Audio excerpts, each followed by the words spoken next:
nama saya Naema Ursiana Imelda Ematan, kelas B semester 1, NIM 8620240690.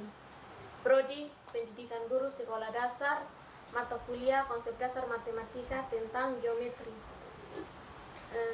Yang pertama pengertian geometri, yang kedua dasar-dasar geometri, yang ketiga segi banyak atau poligon dan segi empat, dan yang terakhir adalah kekongruenan dan kesebangunan. Yang pertama pengertian geometri. Geometri adalah ilmu dalam matematika yang mempelajari tentang bangun ruang, garis, dan volume yang bersifat abstrak dan berkaitan satu sama lain. Yang berikut adalah dasar-dasar geometri. Yang pertama, titik. Titik adalah konsep abstrak yang tidak terwujud atau tidak terbentuk, tidak mempunyai ukuran, tidak mempunyai berat, atau tidak mempunyai panjang, lebar, atau tinggi. Untuk menggambarkan titik, diperlukan simbol atau model. Nokta digunakan untuk menggambarkan sebuah titik. Simbol atau model titik tersebut biasanya diberi nama dengan menggunakan huruf kapital, misalnya titik B dan titik D.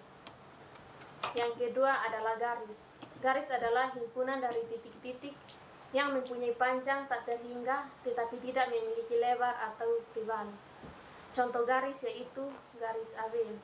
Menggambar model garis dapat dilakukan dengan membuat goresan alat tulis pada bidang tulis, kertas atau papan tulis dengan bentuk yang lurus. Menggambar garis dilakukan dengan memberi tanda panah pada kedua ujungnya, yang menandakan bahwa garis tersebut memanjang kedua arah, tidak mempunyai titik akhir. Yang ketiga adalah bidang. Bidang yaitu permukaan rata yang meluas ke segala arah, tak terhingga, terus menerus dalam semua arah dan tidak memiliki ketebalan. Bidang datar termasuk ke dalam bangun dua dimensi karena hanya memiliki unsur panjang dan lebar. Macam-macam bidang datar yaitu segi 3 dan segi 4. Yang keempat adalah ruang. Ruang disebut sebagai bangun 3 dimensi karena memiliki tiga unsur yaitu panjang, lebar, dan tinggi. Ruang digambarkan sebagai gabungan dari permukaan tertutup sederhana. Permukaan tertutup sederhana dianalogikan sebagai kulit balon yang sudah ditiup, sedangkan daerah dalam udara adalah udara yang mengisi balon tersebut. Ruang dapat dibuatkan modelnya. Model bangun ruang adalah benda 3 dimensi yang solid atau padat yang mencerminkan berkumpulnya titik-titik. Misalnya balok atau kubus, kayu, prisma, segitiga padat, dan sebagainya. Kita juga dapat membuat model bangun ruang yang bagian dalamnya kosong, misalnya kardus bekas, bungkus kulkas, bekas bungkus TV, dan sebagainya. Contoh model bangun ruang adalah kubus dan tabung. Yang berikut adalah sinar garis, ruas garis, dan sudut. Sinar garis adalah gabungan antar titik dengan himpunan titik-titik setengah garis. Contoh sinar garis adalah sinar garis AB. Ciri-ciri sinar garis adalah mempunyai pangkat, tidak mempunyai ujung, panjangnya tak terhingga, dan tidak mempunyai ujung. Yang kedua, ruas garis. Ruas garis adalah himpunan titik-titik A dan B dan semua titik-titik di antara A dan B. Contoh ruas garis yaitu AB atau ruas garis AB. Ciri-ciri ruas garis yaitu mempunyai pangkal, mempunyai ujung, panjangnya dapat diukur, dan sebagainya. Yang ketiga, sudut. Sudut merupakan daerah yang dibatasi oleh dua buah sinar garis yang berpotongan pada pangkalnya. Contohnya CAB. Garis di atas merupakan contoh sudut A atau sudut CAB. Sudut lancip atau sudut yaitu sudut yang besarnya kurang dari 90 derajat atau sudut siku-siku. Contoh sudut lancip adalah E, A, B, dan 2. Sudut siku-siku adalah sudut yang besarnya 90 derajat. Sudut tumpul yang besarnya lebih dari 90 derajat dan kurang dari 180 derajat. Di antaranya adalah sudut siku-siku dan sudut pelurus. Yang berikut adalah kurva dan jenis-jenis kurva. Kurva atau lengkungan merupakan bentuk geometri satu dimensi yang dapat terletak pada bidang atau ruang. Kurva juga dapat didefinisikan sebagai himpunan titik-titik lintas sepanjang ruas garis atau lintasan yang melengkung. B. Jenis-jenis kurva. Jenis-jenis kurva diantaranya sebagai berikut. Yang pertama, kurva terbuka sederhana. Kurva terbuka sederhana adalah lengkungan yang titik awalnya tidak berhimpit dengan titik akhirnya dan tidak terdapat titik potong pada dirinya. Contohnya, 2. Kurva terbuka tidak sederhana. Kurva terbuka tidak sederhana merupakan lengkungan yang titik awalnya tidak berhimpit dengan titik akhirnya dan ada titik potong dalam dirinya. Contohnya 3. Kurva tertutup adalah lengkungan yang titik awalnya berhimpit dengan titik akhirnya tidak ada di titik potongan dalam dirinya. Contohnya 9. Yang terakhir, kurva tertutup tidak sederhana. Kurva tertutup tidak sederhana merupakan lengkungan yang tidak awalnya saling berhimpit dengan titik akhirnya dan ada titik potong pada dirinya. Yang kedua, memahami segi banyak, poligon, dan segi empat. Segi banyak beraturan juga dikenal sebagai poligon beraturan adalah suatu bentuk geometri dua dimensi yang memiliki sisi-sisi dengan panjang dan sudut-sudut yang sama. Artinya, semua sisi dan sudut dalam segi banyak beraturan memiliki ukuran yang identik. Sebagai contoh, 6 beraturan atau heksagon memiliki 6 sisi dengan panjang yang sama dan sudut-sudut dalam heksagon memiliki ukuran yang sama. Segi banyak beraturan memiliki sifat-sifat khusus yang memudahkan perhitungan dan analisis geometri. Beberapa contoh segi banyak beraturan yang umumnya termasuk segi 3 beraturan atau segi equilateral, segi 4 beraturan atau persegi, segi 5 beraturan atau pentagon, segi 6 beraturan atau heksagon, dan seterusnya. Setiap segi banyak beraturan memiliki rumus-rumus khusus untuk menghitung keliling dan luasnya berdasarkan panjang sisi atau jari-jari yang sesuai.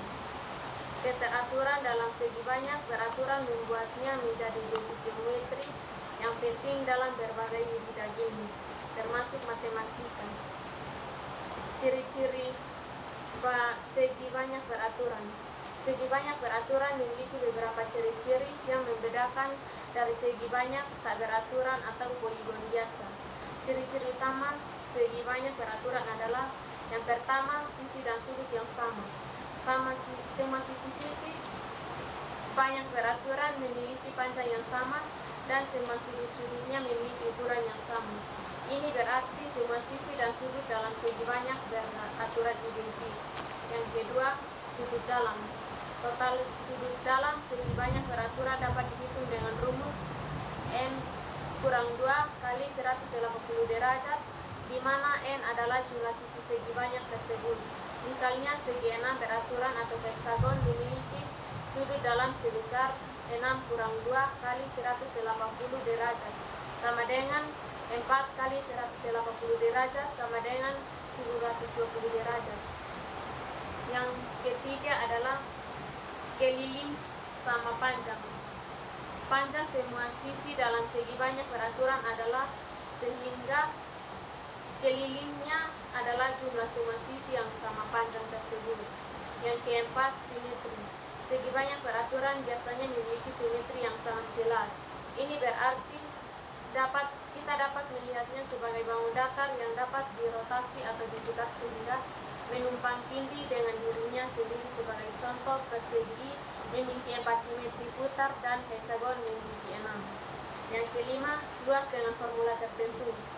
Luas segi banyak beraturan dapat dihitung menggunakan rumus yang dengan bentuknya, misalnya luas 6 beraturan atau heksagon dapat dihitung dengan rumus khusus untuk heksagon. Yang keenam, mudah dikenal. Segi banyak beraturan relatif mudah dikenal dan dianalisis karena sifat-sifatnya khusus yang seragam. Keteraturan dalam segi banyak beraturan adalah apa yang membedakan dari segi banyak tak beraturan, di mana sisi-sisi dan sudut-sudutnya bisa memiliki berbagai ukuran yang berbeda. Rumus segi banyak beraturan. Rumus-rumus untuk menghitung keliling dan luas segi banyak beraturan tergantung pada jumlah sisi atau n. Dari segi banyak tersebut berikut adalah rumus-rumus untuk segi banyak beraturan. Yang pertama, K atau keliling. Keliling segi banyak beraturan dengan n sisi dapat dihitung dengan rumus K sama dengan n atau s, di mana K adalah keliling segi banyak, n adalah jumlah sisi segi banyak, dan s adalah panjang sisi atau semua sisinya memiliki panjang yang sama. Yang kedua, luas atau A. Luas segi banyak beraturan dengan n sisi dapat dihitung dengan rumus A n kali s kuadrat kali 4 kali tan pi per n, di mana A adalah luas segi banyak, n adalah jumlah sisi segi banyak, s adalah panjang sisi, dan pi adalah konstanta. Yang keempat adalah memahami kekongruenan dan kesebangunan. Kekongruenan atau kongruen dapat dikatakan menjadi dua bangun jika memiliki sifat-sifat berikut. Yang pertama, ukuran dan bentuknya persis sama. Yang kedua, dapat diletakkan pada tempat satu di atas yang lain. Yang ketiga, setiap sisi yang bersesuaian sama panjang. Dan yang keempat, setiap sudut yang bersesuaian sama besar. Ciri-ciri benda kongruen: yang pertama, dapat saling menepati. Yang kedua, mempunyai bentuk dan ukuran yang identik, dapat dihasilkan dan transisi, rotasi, dan refleksi. Syarat kekongruenan: untuk dua bangun dikatakan kongruen berlaku beberapa syarat. Untuk segitiga, yang pertama, sisi-sisi yang bersesuaian sama panjang atau sisi-sisi-sisi.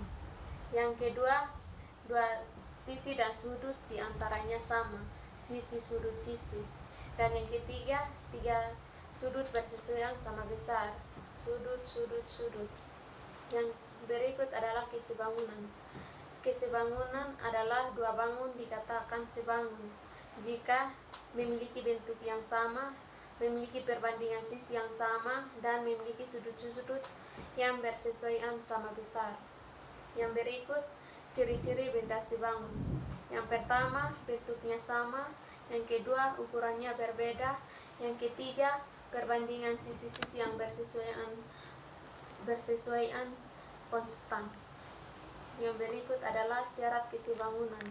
Untuk segitiga, yang pertama, sudut-sudut yang bersesuaian sama besar, dan yang kedua, sisi-sisi yang bersesuaian sebanding. Cara membedakan kongruen dan sebangun. Kongruen dapat ditumpuk persis, ukuran dan bentuk identik, dan dapat dihasilkan dari transformasi geometri. Sedangkan sebangun adalah bentuknya sama, ukurannya berbeda, sudutnya sama, dan sisi-sisinya sebanding. Dengan memahami konsep kekongruenan dan kesebangunan, dengan mudah kita bisa mengidentifikasi hubungan antara berbagai bangun geometris.